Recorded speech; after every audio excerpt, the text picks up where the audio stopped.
Good evening, everyone. Thank you, Matt, for reading my biography, whatever we put in there. I'm very happy to be here tonight, and I thank Don Farm for hosting this educational series on addiction and recovery. And tonight we're going to talk about Jewish spirituality and recovery from addiction. I also would like to thank Friendship House, the Daniel B. Sobel Friendship House, which was a home for me for 9 years, where I got to meet a lot of you, meet a lot of people in recovery, and learn new things about myself, learn new things about life. I also got to learn about humility, and it reminded me of this young man who was looking to be matched up, to be married, and none of the young women that were presented to him were good enough for him. And so it went for a few years, and he wasn't able to get married until his mentor called him and said, I think we have a problem over here. It's not that the girls are not good enough, it's just that you're too arrogant. So I have a friend that runs the Institute for Applied Humility. And you're going to go for a 6-month training to learn about how to be humble.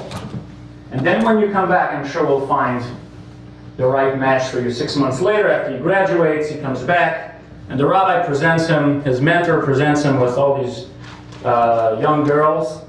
And again, it's no to everything. And his mentor says, why is this not good enough? I thought you were humble.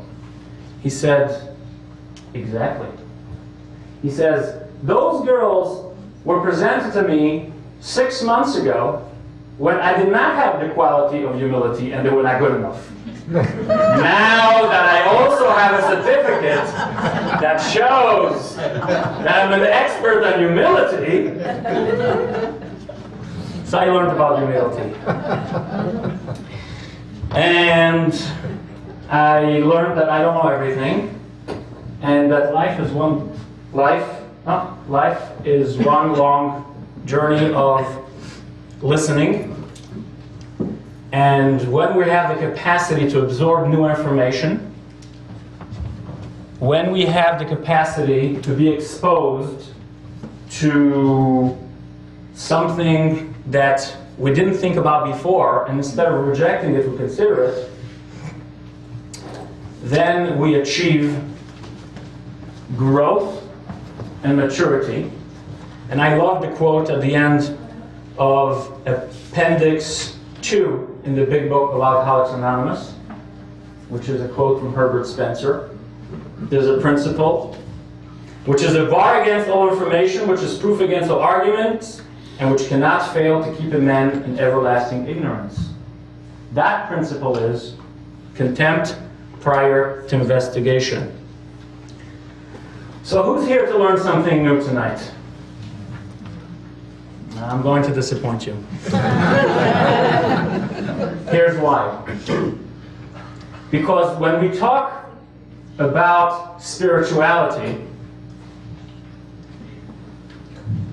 we're not looking so much at gathering new information, but more at reminding us of information we have already, and inspire ourselves to apply it in our everyday life. It's like a song. Do you ever turn on a song and someone says, oh, no, don't turn it on. Shut that down, I heard that already. I listen to songs that I heard already. That's exactly the songs that I like to listen to. And I don't just listen to it once. They kind of repeat and repeat the songs that I like. Why? Because songs it's not about new information. The song is about appreciating the information, appreciating the notes that I heard before, and allowing them to make my mood happier or whatever else that song is supposed to do. Who here is a professional? Oh, we got a couple of professionals, very nice. Let's see, what else? Who's here? Who's Jewish? Any Jewish people? Okay, good. Nice. Who's married? Okay, we got that. Who's happily married?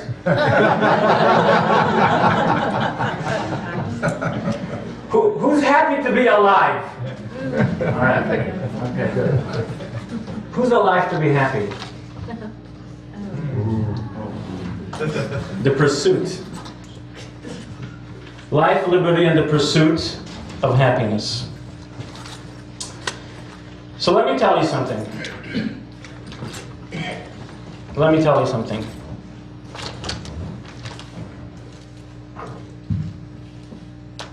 I'm going to give you the most important message right now, and then we'll go on to the niceties. So you heard from Matt that I run an organization called Jewish Recovery International. It's a fancy word for answering the phone. The rabbis around the world who are confused about how to deal with addicts. And on my way out of the office today, I saw there was a red button on my answering machine, and I decided, okay, I'm going to listen to the message. And it was a colleague of mine in Idaho, Boise, Idaho. And it sounded a little urgent, so I returned this call. It turns out that there's a person in his community that is involved in his spiritual growth, but he's also an addict. So is there a Jewish institution somewhere around the world that we can send him for spiritual growth that will also take care of his addiction? That's the question. And so that reminded me that the most important thing that I need to say here, so there's no confusion, that Judaism and Jewish spirituality does not have a solution for heart disease, does not have a solution for diabetes, and therefore does not have a solution for addiction.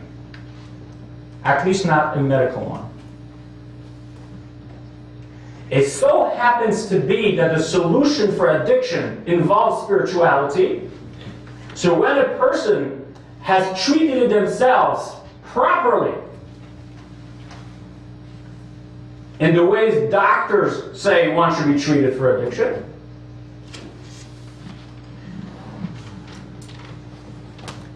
and that path of recovery includes spirituality, then the big book says, when it talks about step 11, that, go talk to your priest or your rabbi and find out what your religion has to offer for specifically the meditation of step 11 and the prayer of step 11.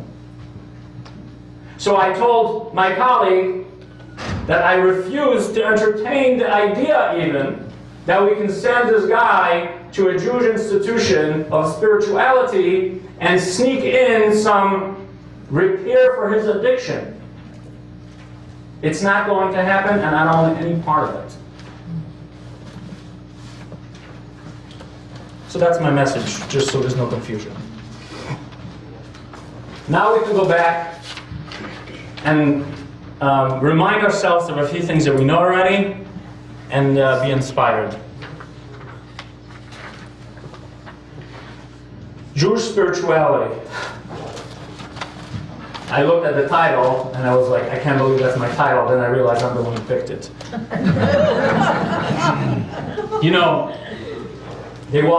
There was a rescue team that once came to a deserted island in the middle of the Pacific, and they found a lonely Jewish man on the island. He's been stuck there for 20 years, but he's an entrepreneur type of guy, so he built himself a nice house and a pool and orchards to grow some fruits. Everything is nice, and he's also a spiritual man, so he built himself a beautiful synagogue on top of the hill. And then, as he's showing around his rescuers the beautiful setup that he has, he shows them far away on another hill, there's another building. He says that is also a synagogue. He said, you're the only man on this island for the past 20 years. Why do you have two synagogues? He says, this is the one where I worship, where I pray, and where I achieve spiritual growth. The other one, I won't step a foot in it.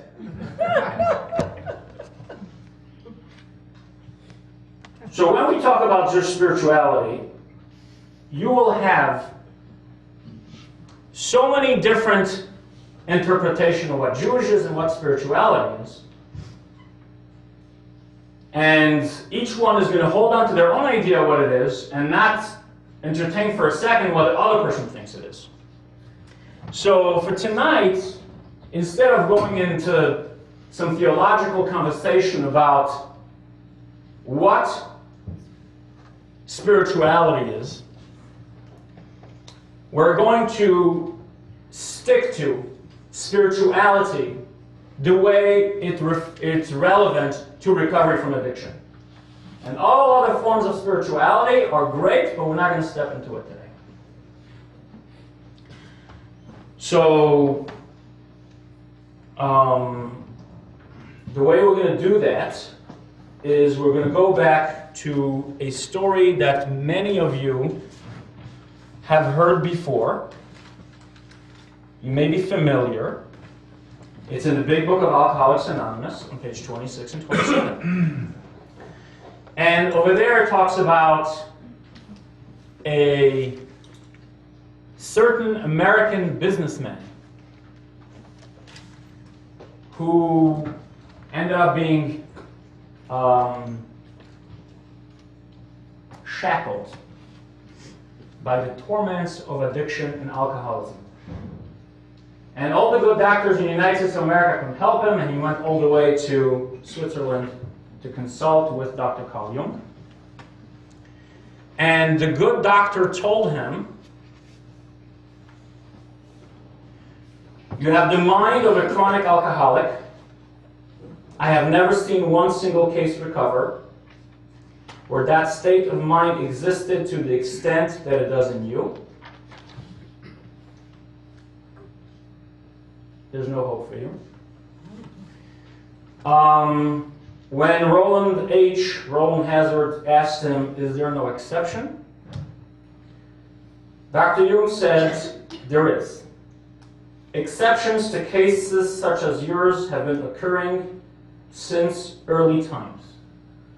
Here and there, once in a while. Alcoholics have had what are called vital spiritual experiences. To me, these occurrences are phenomena.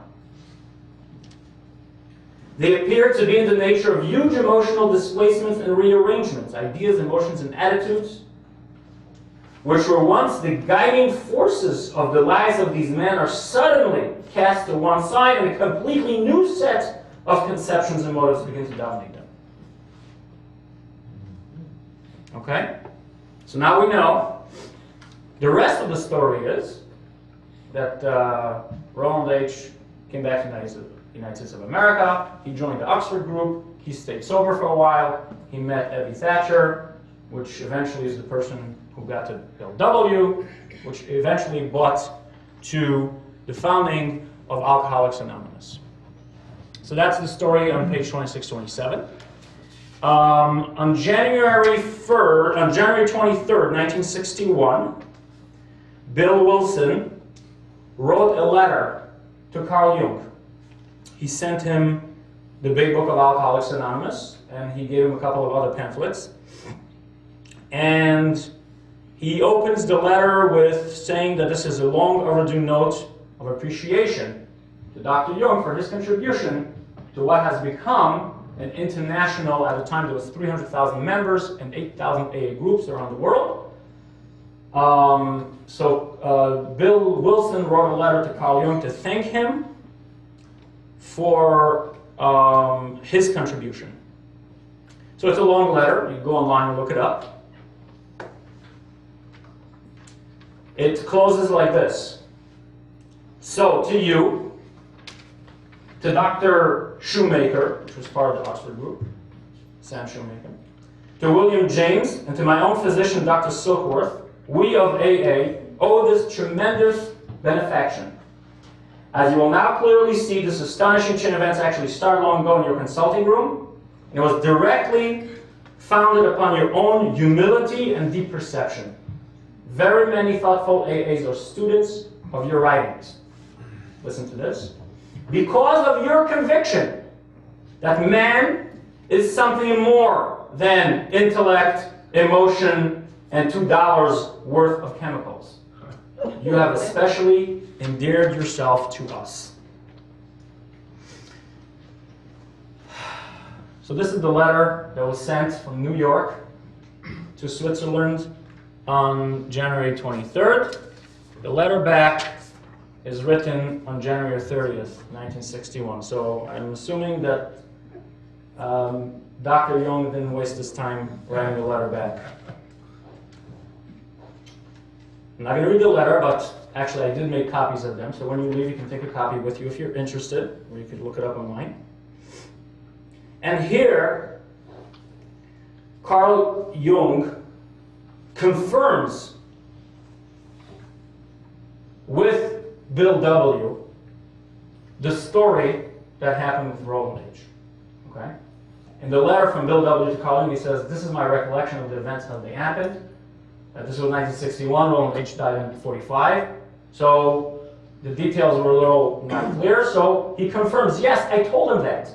I told him that the only solution to his problem of addiction, of alcoholism, is a vital spiritual experience. And now in this letter he elucidates why he thought that that is the solution. And I quote a few paragraphs over here. His craving for alcohol was the equivalent on a low level of the spiritual thirst of our being for wholeness, expressed in medieval language, the union with God. The problem of alcoholism is not a thirst for drinks, but a thirst for union with God.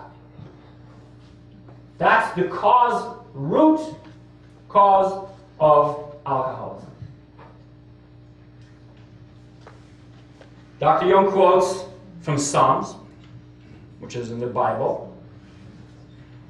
As the hart panteth after the water brooks, so panteth my soul after thee, O God. In English, just like a deer always is attracted to a stream of water, so too, says King David, my soul is naturally yearning to connect with God. All of us, every single human being, has a natural craving, desire to connect with God. But when we don't fulfill that thirst, each one of us has a different reaction.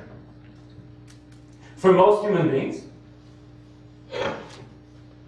we're just missing out on something special. We're missing the cherry on top of the cake. So, it's okay, we'll just have cake without a cherry. For an alcoholic, life is miserable.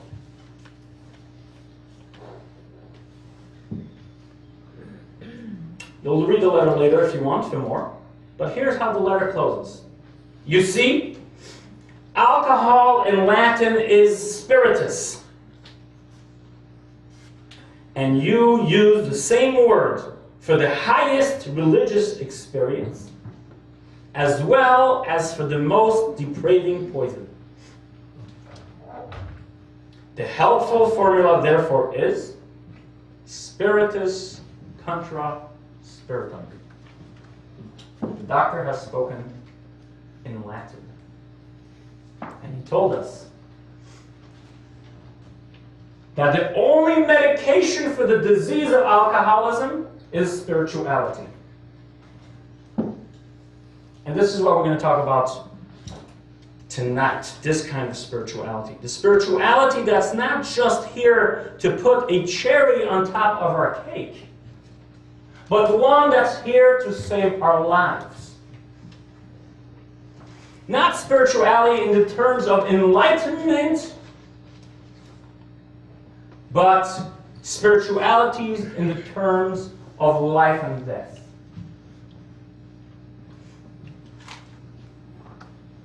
I have many mentors that have brought me to where I am today. Some of them specifically in the area of Judaism and addiction and recovery. One of those colleagues of mine, I was attending a lecture of his a few months ago down in Florida, and he said, I don't like the term Jewish recovery because Judaism is recovery. Okay? Now, we're not talking about Judaism as they tried to kill us, God saved us, let's eat. This is a cultural Judaism. We're not talking about Jewish traditions, Jewish literature, or even Jewish guilt. You know, the Christian invented guilt, we perfected it. We're going to talk about the ABC of Judaism, and hopefully when you learn about those three fundamental pillars, you will see that they are reflected in the spirituality that brings recovery from addiction. What are the ABCs of Judaism? A stands for Anochi. That's a special Jewish sound. Okay. Anochi is the first letter, the first word of the first sentence in the 10 Commandments. So if everyone agrees that the 10 Commandments are kind of something special, we will say that A stands for the first sentence in the 10 Commandments.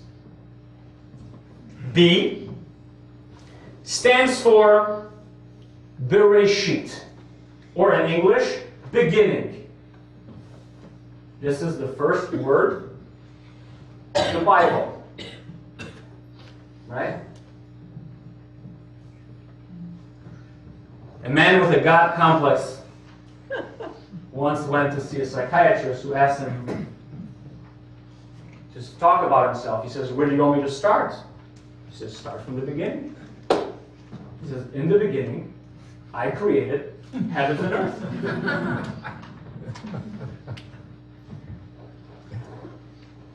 So, if the Bible that God gave us starts with the story of how God created the world, Bereshit, B, then there must be something special about that. So, B is for Bereshit, beginning. C. Now here I had to cheat a little bit, because C stands for Shema. I'm French, and we spell the sound sh of Shema with ch, which sound much better than the ABCs of Judaism for the English. And Shema, for those of you who are not familiar, Shema Yisrael, hear, O Israel, the Lord is our God, the Lord is one, is the most important prayer in Judaism. The one that we say every morning when we wake up, every night when we go to sleep, when a baby is born, and when a person is on their deathbed. So that must be important too. So,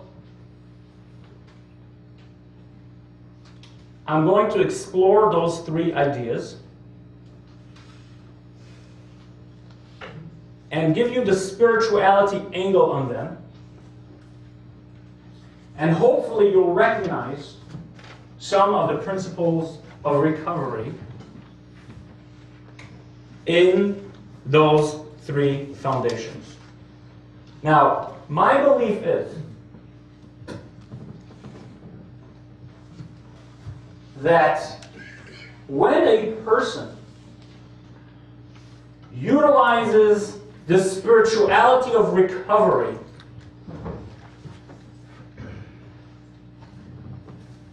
to remain sober and heal and recover,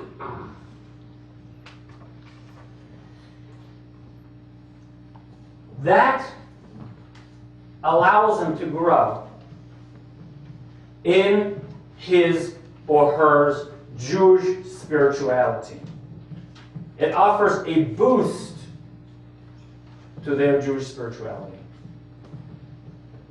Which means, in other words, that if a person is Jewish and practices spirituality, the same can be said about other religions. Today, as a rabbi, I'm talking from the perspective of Judaism. If a person already practices Jewish spirituality and then adds to it, because of their life's circumstances, spirituality and recovery, then their Jewish spirituality is enhanced as a result. And then, maybe the other way around too. They can pull out some of the principles of their own religion, like I quoted before from the Big Book and the 11th Step, and allow their recovery, their spirituality and recovery to be boosted. So then we have 1 + 1 = 3.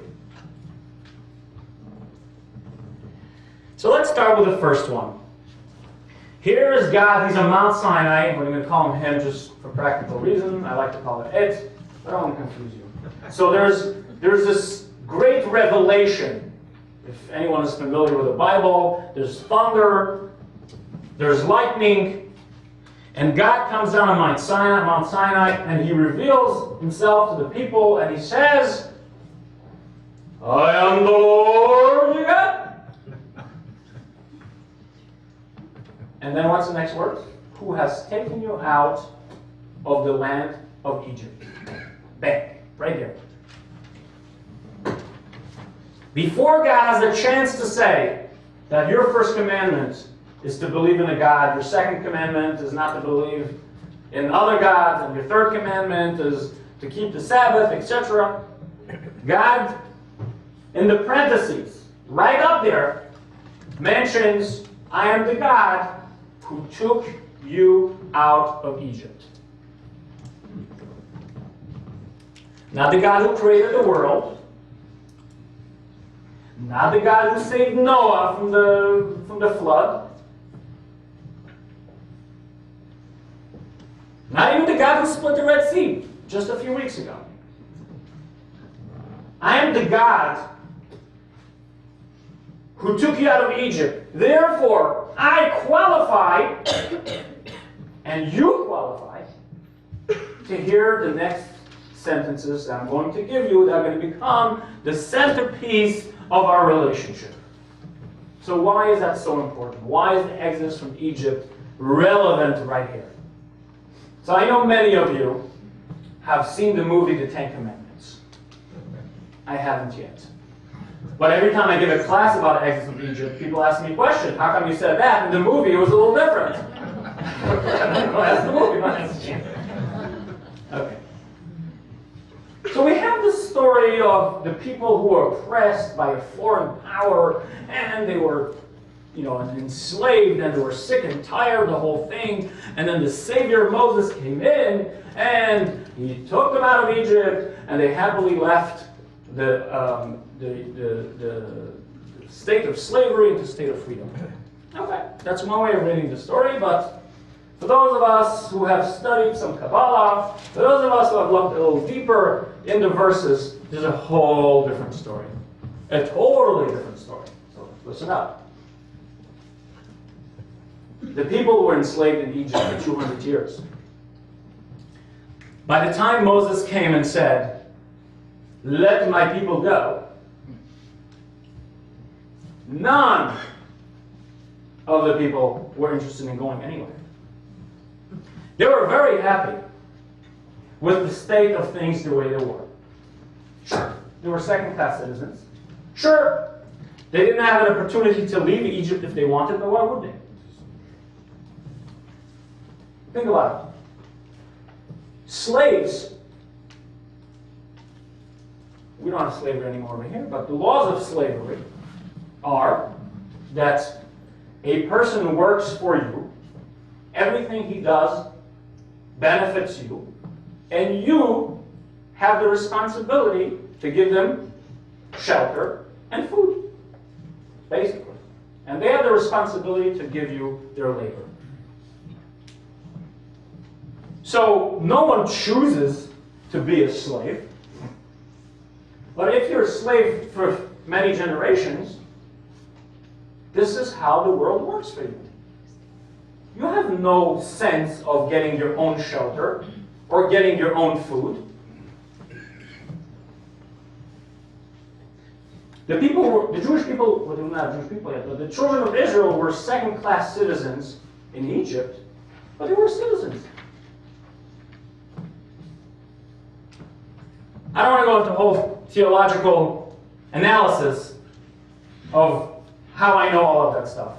But the bottom line is, in my story, they didn't want to go out. They were kicking and screaming. Actually, we're told that 80%, okay? So if we say there's 2 million Jewish people that left Egypt based on our calculation, that's only 20%. The other 80 stayed in Egypt. 8 million descendants of Jacob did not leave Egypt. They didn't want to. Really?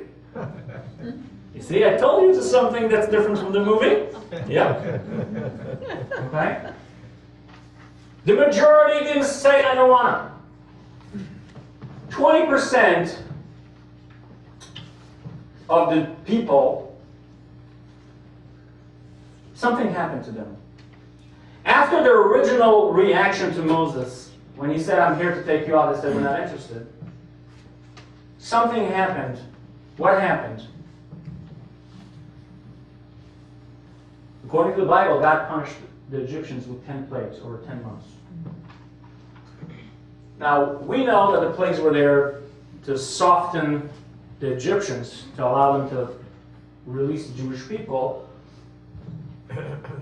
But it was also there to soften the Jewish people, to allow them to want to leave. They saw something that was beyond human comprehension. And to some people, plus during the 10 months they didn't have to work, okay? They were vacation, snow day, or hail day, whatever you want to call it. So some of them started thinking about, maybe this is not what life is about. Maybe The way I live my life today, by the way, in a very depraved way, their sense of morals was very similar to the morals of the Egyptians. They were assimilated. And the morals of the Egyptians, well, they were very low. You ever see those pyramids when you land in Vegas? That's what it's. So, here we have, it took, think about it. If God took the Jewish people out of Egypt to make them the Jewish people, give them the Torah, why did it take them 7 weeks for that to happen? Because they were, they were not ready. They were still, their brain, their mentality, their psyche was one of a slave. The slave does not have free choice to take responsibility. So he's left to be like an immature teenager. Think about it. The immature teenager thinks that he's free. He doesn't want to take responsibility for anything. If you force him to do anything, he kicks and screams. But is he really free? Or is he a slave to his own ignorance? Is he a slave to what we call at the end of the big book we quoted before?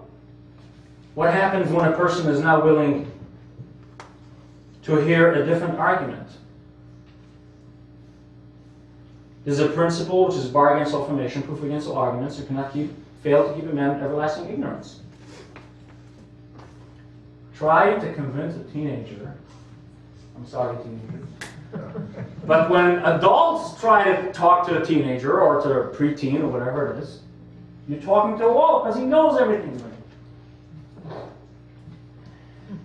And the teenager wants to remain in that state of knowing everything, which is his own imprisonment.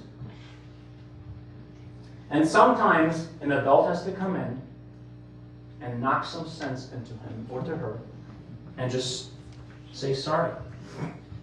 You have to grow up.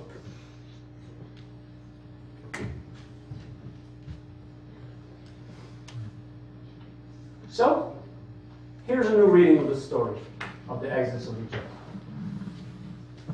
The people were a bunch of immature teenagers who just wanted to do whatever they wanted to do. And God held them by the wrists, pulled them out of Egypt and said, grow up. You don't get to do what you want to do. You will have some discipline and boundaries in your life, not superficial boundaries that are put upon you by a foreign nation, but boundaries and discipline that I got will put upon you. The Jewish people were not taken from slavery to freedom. They were taken from freedom to slavery. Freedom to do what the hell they wanted. I said that. It's another word in French. To slavery, to follow the guidance, the discipline of God. Talmud says clearly, God says, you're not slaves to them, but you're slaves to me. So I am the Lord your God, who has taken you out of Egypt. Very important here, suddenly. Very important. God is the adult that holds me by my hand and gives me a framework in which to take responsibility and make choices. Now think about it for a second. Many of us grew up in houses where our parents were very strict and gave us consequences for everything, and we barely had room to breathe. But a lot of us grew up in houses where there was no discipline, where there was a lot of enabling, where if we pushed the boundaries moved.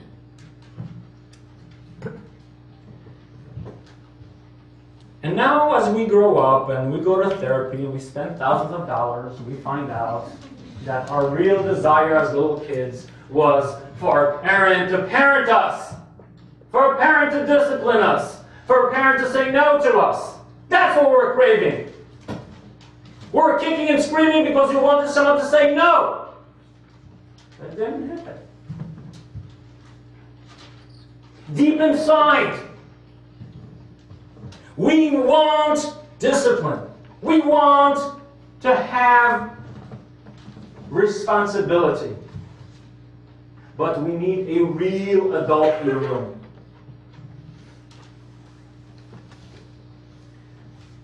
A real adult who's going to have the courage to give us what we are craving. Now you can take this in a clinical way, real clinicians, and think about enabling and all these family dynamics. And if you're a recovering addict, you could take this spiritually also. You know why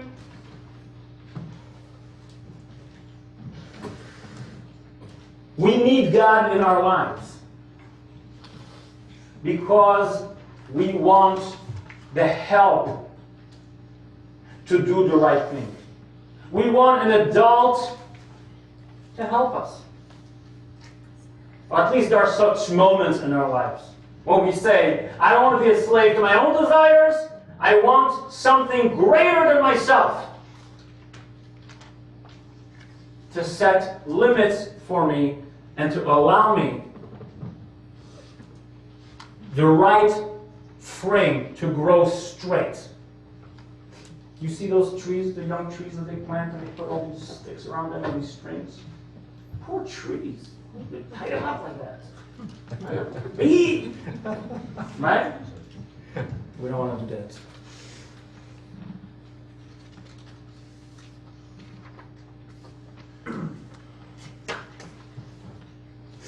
This is kind of the idea that Carl Jung said to Roland. Ideas, emotions, and attitudes that were once the guiding forces of the lives of these men are suddenly cast on one side, and a completely new set of conceptions and motives begin to dominate them. What page did you read? This is still on page 27. Okay, thanks. This is the story of Roland H. and Carl Jung, pages 26 and 27. Is my life self-centered or God-centered? Who's calling the shots? Are my ideas based on what I think? Are my emotions based on what I want? Are my attitudes based on what I crave? Or do I have a spiritual experience? I have a God who takes me out of Egypt. And I have a new set of attitudes, a new set of ideas, a new set of emotions that are God-centered. The adult in the room.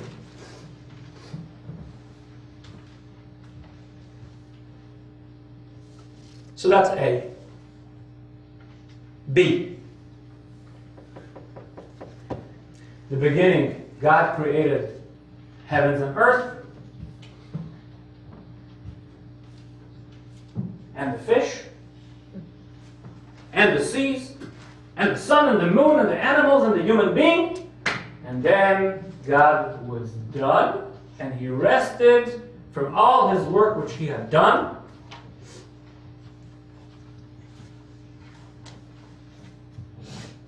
And the word in Hebrew that He has done,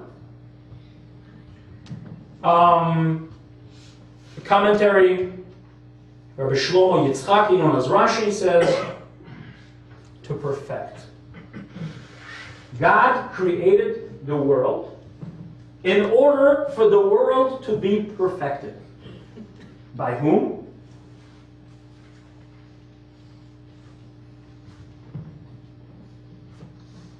The fish? The trees? The monkeys? You know, the kid comes home and he asks his father, "So Father, where do we come from?" He says, "Well, a long, long time ago, there were apes and monkeys, and then we evolved, and now we're here." He says, "Okay," goes to his mother. She says, "Where did we come from?" She says, "Well, you know, God created the world in 6 days, and on the sixth day, He created man." So the kid says, "So we come from God?" She says, "Yeah." She says, "Well, Dad says we come from monkeys." She says, "That's his side of the family." So, who is going to perfect the world? Us, sure. The ones who can think, the ones who can feel, the ones who can act.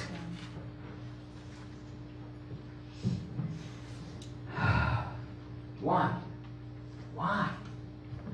God is so powerful. Why couldn't He just create a perfect world? What's the deal? Actually, if God is so powerful, why did He create a world in the first place? And that's the same question. And the answer is, believe it or not, God craves a relationship with us. Us. Look in the mirror. Look at yourself. It's a magnifying mirror with a light in there. And you can see all the little damages and all the things that don't look perfect. That person in the mirror, God craves to have a relationship with. That's why He created the world in the first place, and that's why He created in an imperfect way, so that we can partner with Him, her, it. In the creation, in the perfection of the world. To me, that's tremendous. Think about it.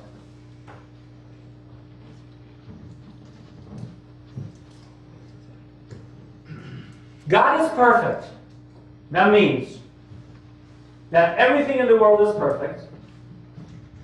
That means that everything that God picks to do is because that's the perfect way for it to be done. I went to sleep last night. Thankfully, I woke up this morning. Many people did not. How many people were born today? How many people died today?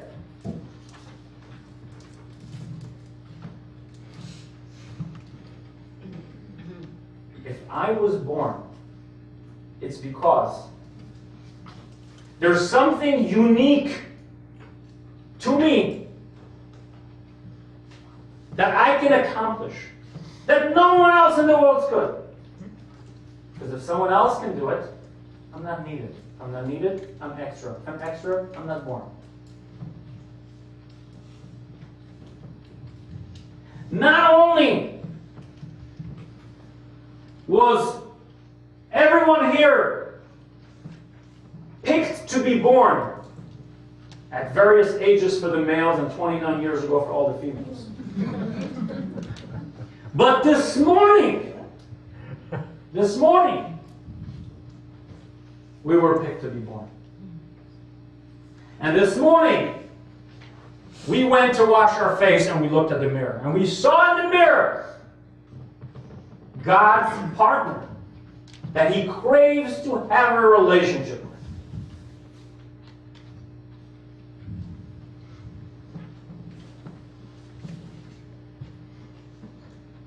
Which is why we crave to have a relationship with God. When Carl Jung says that alcoholism, his craving for alcohol, was the equivalent on the low level of the spiritual thirst of our being for wholeness, expressed in medieval language of union with God, he doesn't tell us why we have this craving. B says why. Because just like when one looks into water, the water reflects back what it is shown, so too, says King Solomon, the heart of man reflects what is shown to him. You know why I crave to be in a relationship with God? Because God craves to be in a relationship with me. And if it was not so, I wouldn't be here.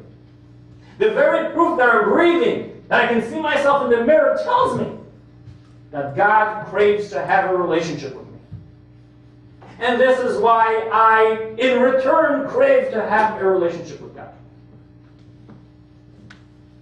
What do I do about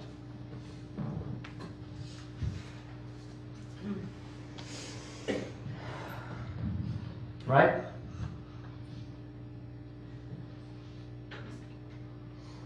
So if I'm an insensitive normie, either I do it or I don't. If I'm a lucky alcoholic, then it bothers me. It drives me nuts. It makes me miserable. I can't live. I don't want to live.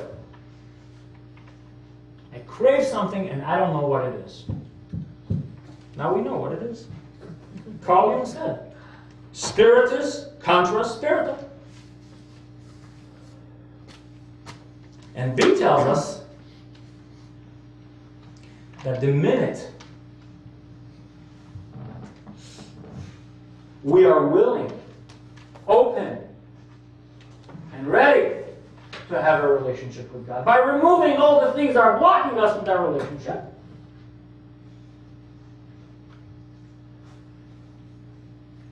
you know, sometimes they have these romantic stories about the guy who doesn't know if she likes him, doesn't like him, should he ask her out, not ask her out, the whole torture in the head.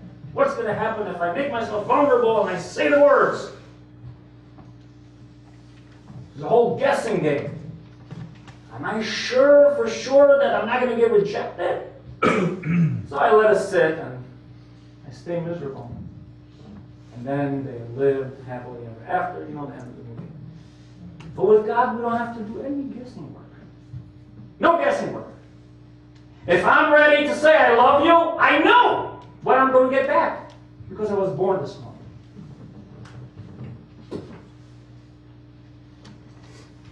So I can quit filling the hole with those substances, hoping for the big love to come to me.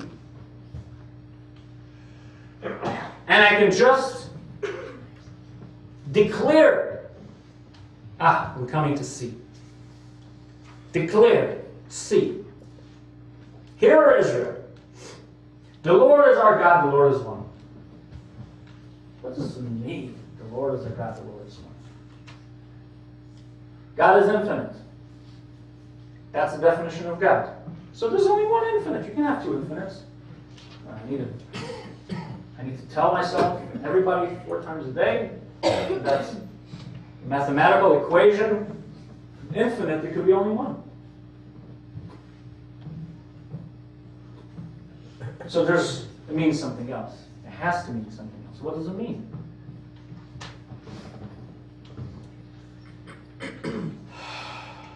Well, this is what it means. It means that there is nothing else besides God. Not that there's not 2 gods, that we know that. I was at a conference a few weeks back, The speaker said, even if you don't believe in God, you have to believe in God. Even if you don't believe in God, you have to believe in God. Why? Because you need to know that that position was taken already. Period. There is a God and it's not me.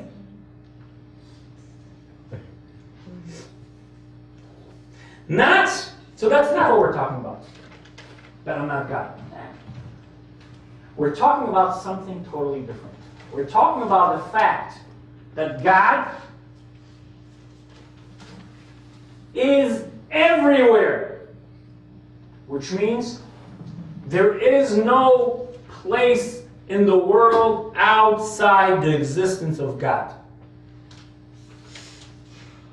In the words of the big book, God either is everything or he's nothing. What will my choice be? That's what we tell ourselves when we wake up and before we go to sleep, when we are born and before we die. Here, Israel, and my name happens to be Israel, but fill in the blanks, whatever your name is. Do you want to take God and put him in a pretty little box somewhere in your life when you can go visit, where you can consult from time to time, where you can pray when you're in a situation of need?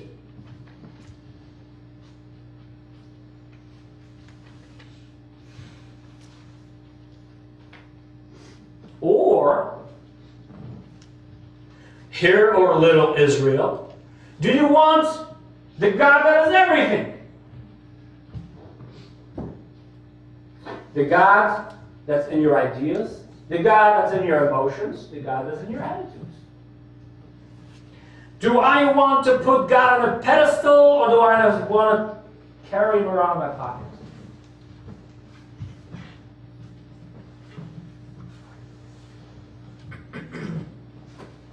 Do I want to have God in places of light, or do I want to take him with me in areas of darkness?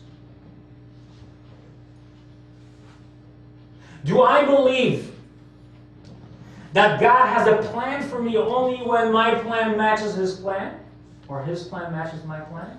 Or do I want to believe that God has a plan for me when all my plans fall through?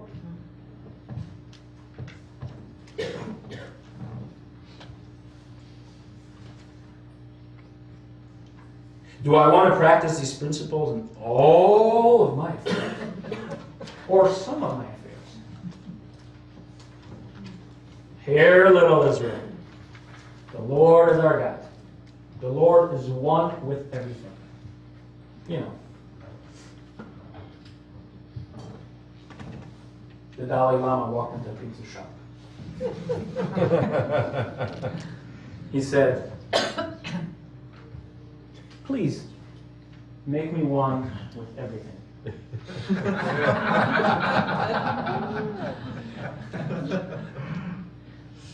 Yeah. God is one with everything. And I can be one with everything, and then I'll be one with God. If I had a person that I loved,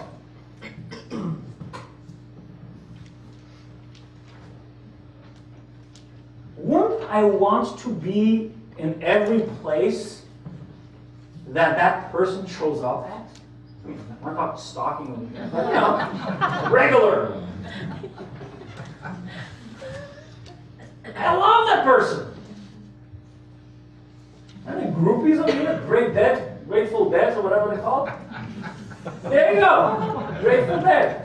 That's what groupies are. Oh, they're playing. Let's go in the car. Let's not sleep for 10 days. That's what happens when we're passionate about something, about somebody. Right?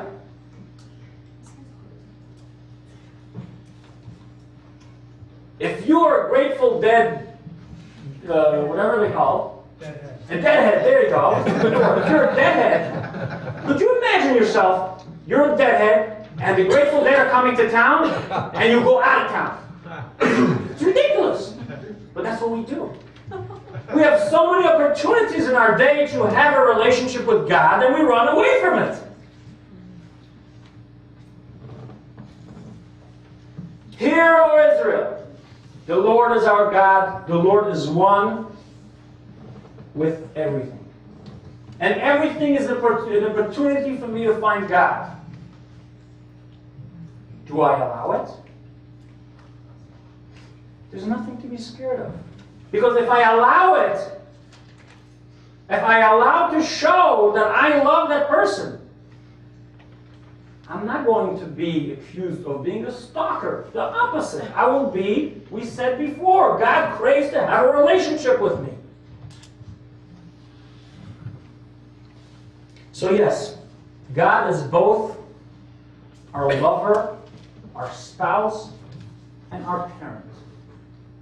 God is everything. He can be everything. God is our parent. He's the adult in the room that holds our hand and gives us discipline. And He's also our lover that gives us love. This is the relationship that we have. This is the ABC of Judaism. And recovery is Judaism. Judaism is recovery. It's the same thing. These are the three pillars. Love and discipline. We find God everywhere. We allow God everywhere. And God loves us back. So, in conclusion, I like to think of spiritual experiences this way.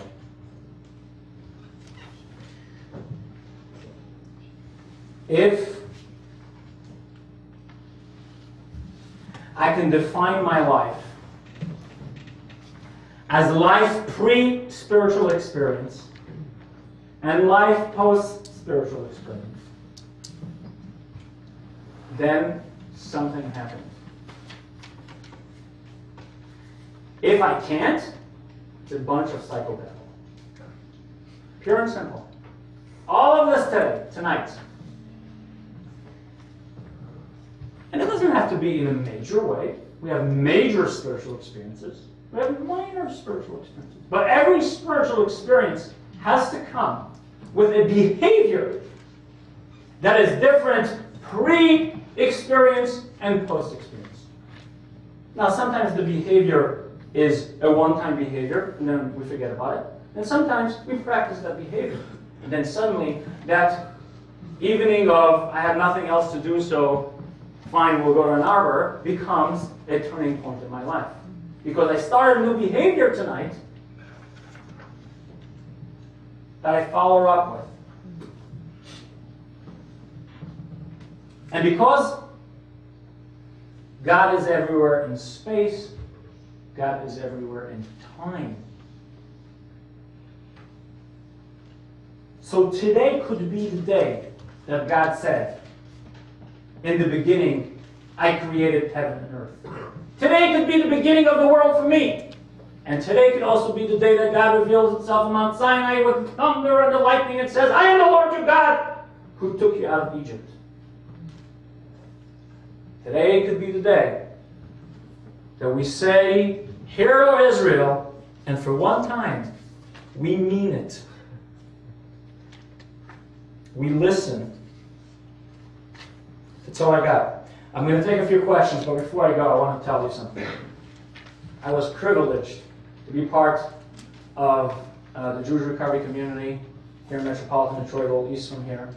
I retired officially about a year ago, but I'm still very involved with what happens there on a daily basis because my wife runs it. And I will not, yes, my wife is right here, Devorah. Her name is Devorah. Thank you, Devorah. And if you're a professional, and anything that you heard today made you think of some of your clients that may be helped by anything that was said regarding Jewish recovery, Or if you are a person in recovery and you think that anything may be relevant to you, I invite you to speak to Devorah later, get her contact information, and bring this new dimension into your life, into the life of your clients. Or if you next time you bump into somebody and you think that they can be helped along the lines of what we heard today, repeat something that you heard today. Think about it before you leave. I know some people took notes, some people did, but think about one thing that you want to remember. Intentionality. Think about one thing that you would like to take with you from tonight. And use it. Use it on yourself and use it on others. So that's what I got. I will take questions if you have any. And if you don't, it's okay because I said everything. I'm just kidding. Was that humility thing? Okay. What ways for women or for myself could I have a relationship with God outside of prayer? Is it that what you're talking about? Are there any concrete examples? Yes. That... Okay, so that's a very good example. A very good question. I love when people say that. Very good question. Obviously, it's a good question. All questions are good. I will repeat the question. Any practical ideas on how to invite God in our lives besides prayer? Because basically, connecting with God during prayer is like putting God in a box and saying that's when we're going to talk. And we said, no, we got to carry him with us all the time. So, there's three levels to it. Obviously, there's prayer, and then there's how the big book talks about how really all the decisions that we make in our lives are, we ask God to help us. And then there's the kind of in-between thing that is very prominent in Judaism, which is actions that we take specifically during the day with our intention during those actions would be to have a relationship with God through them. The example of the lovers, where you would send a note or a text message or a box of chocolates, diamond, a Hallmark card, a new car, whatever it is that she likes, he likes. So those actions, I'll give you something very practical, because all of us eat. Anybody here does not eat? Raise your hand, because there's a hospital. We all eat, and we eat for various reasons. The first one is because we need food to live, and the second one is because we like good tasting food. How many of us pay attention to the chain of events that brought about the food on my plate?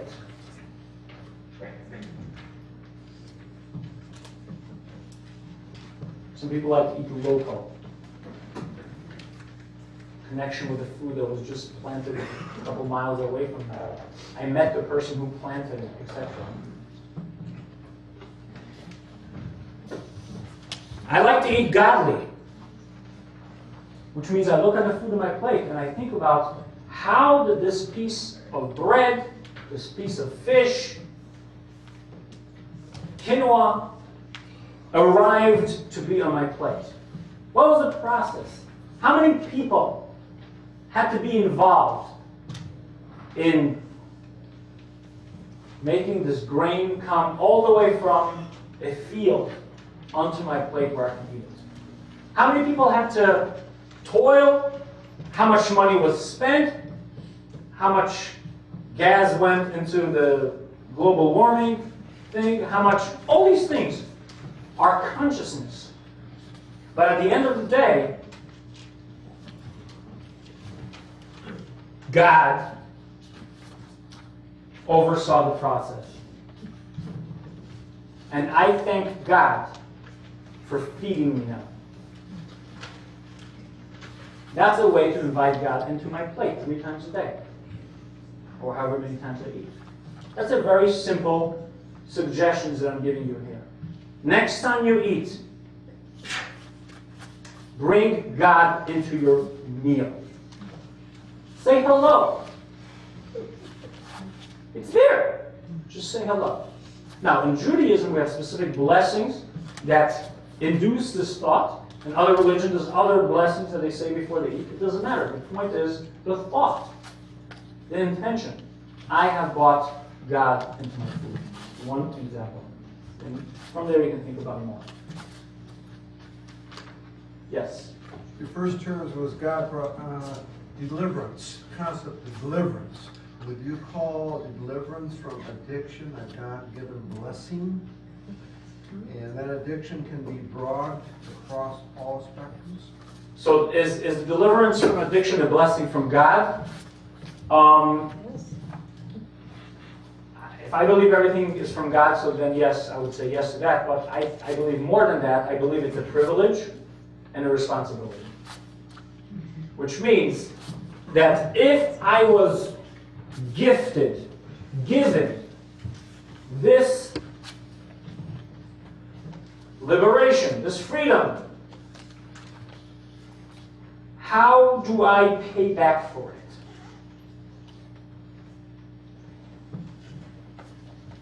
Gratitude, which is a big theme in recovery, should not be relegated to thank you in words or even in a card. But the thank you has to come in action. That's a real thank you. How much are you willing to pay for your thank you? So yes, it's a blessing, a privilege, but it's a responsibility. When I am given a gift from God, I have to think, am I using it correctly to the full capacity of that gift? It's like when your mother-in-law gives you a sweater. You gotta wear it when she comes. Right? It's very simple. Not telling you what to do the rest of the time. But if God gives me a gift, the minimum that I should do is utilize the gift. And God knows that I can use it, because God gave it to me. Any more? All right. Ladies and gentlemen. Oh, I'm sorry. I was wondering what you might say to individuals who would refuse to go to NA meetings or AA meetings because they feel like it's too Christian. There's many answers to that.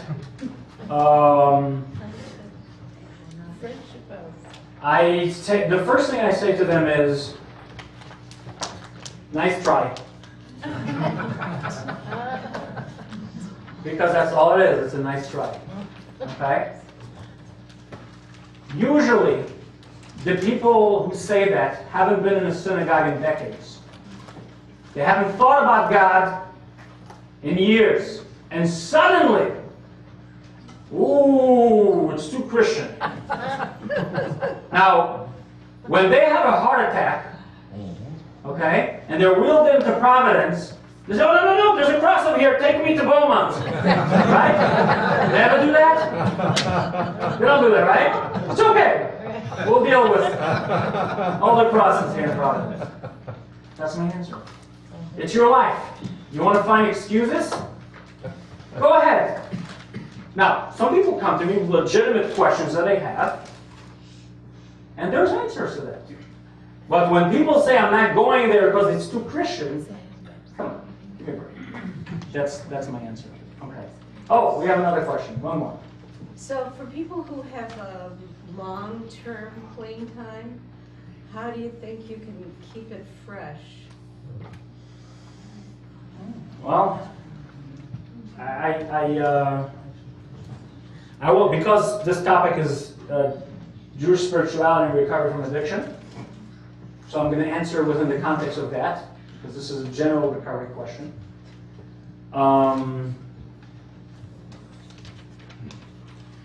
Like I said before, spirituality is not about learning something new.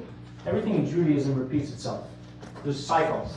The cycle of the month, the cycle of the year, the cycle of the week, the cycle of the day. I mean, we repeat stuff again and again and again. And the reason we do that is because the other wheel is turning too. We got the wheel of our animalistic desires, and we got the wheel of our relationship with God. And that wheel doesn't stop until we're 6 feet under.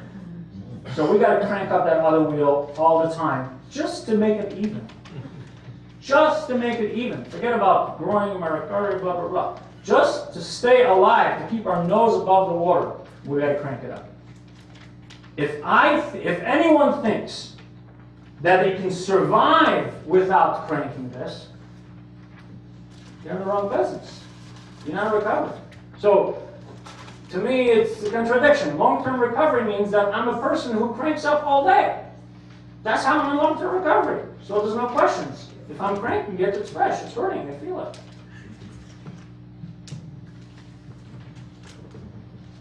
Thank you.